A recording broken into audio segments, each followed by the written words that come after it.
Hello friends, welcome back to our channel sky language world. आज हम solve करेंगे class 9th exercise 6.1 NCERT math question number 6। चलिए देखते हैं। It is given that angle X Y Z is equal to 64 degree and X Y is produced to point P. Draw a figure from the given information. If ray Y Q bisects angle Z Y P, then find angle XYQ and reflex QYP। तो यहाँ पे हमने चित्र बना लिया है। यहाँ पे दिया है कि XYZ 64 डिग्री का है और XY को P तक बढ़ाया गया है और YQ जो रे है ये ZYP को बाइसेक्ट करता है, मतलब दो पार्ट में बांट देता है और दोनों बराबर पार्ट में बांटता है। ठीक है, तो कह रहा है कि एंगल XYQ और इसका रिफ्लेक्स क्यू आई पी का। ठीक है, तो चलिए सॉल्व करते हैं। यहाँ पे हम लिख सकते हैं कि because Y Q bisect angle Z Y P. Okay, therefore हम लिख सकते हैं कि angle Z Y Q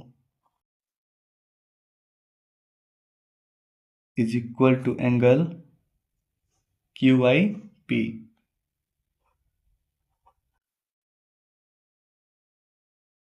okay,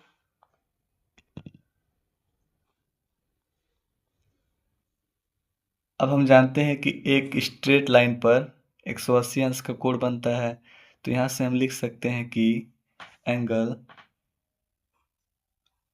x Y Z plus angle Z Y Q plus angle Q Y P is equal to 180। Okay, linear pair.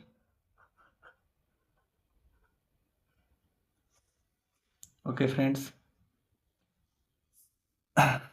अब यहाँ पे हम value रख देते हैं। X Y Z is equal to 64 degree दिया है, तो एक्स वाई जेड की जगह पे 64 रख देते हैं और ऊपर हमने लिखा है कि Z Y Q is equal to Q Y P, तो हम जेड वाई क्यू की जगह पे क्यू वाई पी रख सकते हैं। Plus angle Q Y P is equal to 180। यहाँ हमें मिलेगा 64 प्लस क्यू वाई पी और Q Y P 2 into angle Q Y P मिलेगा is equal to 180।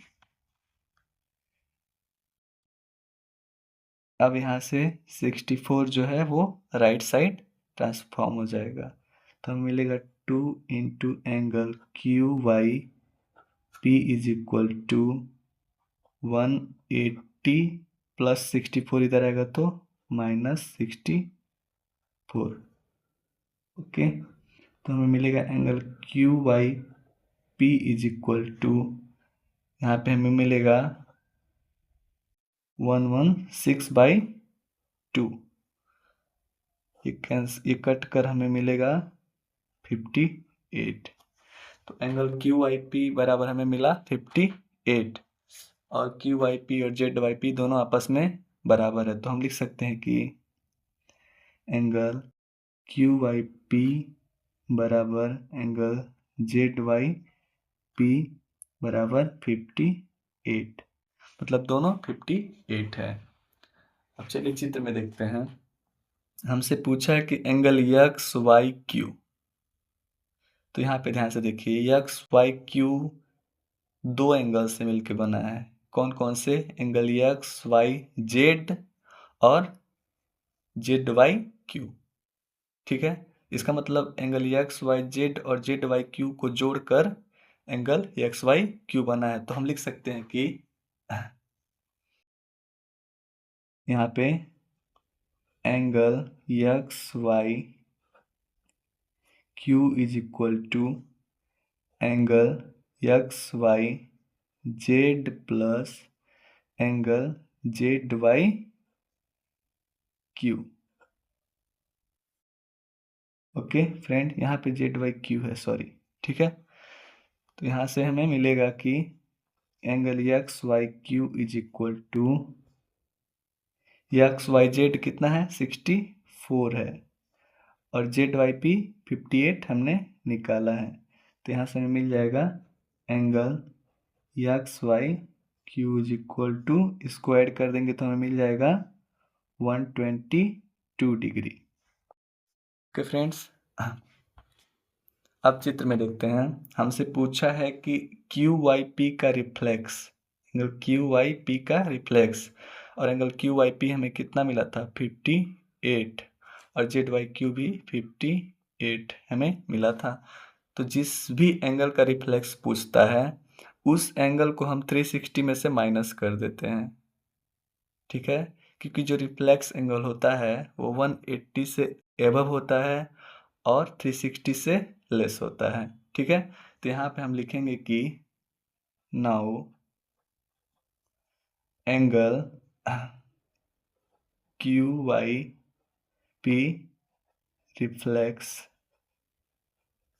Is equal to 360 minus angle Q Y P.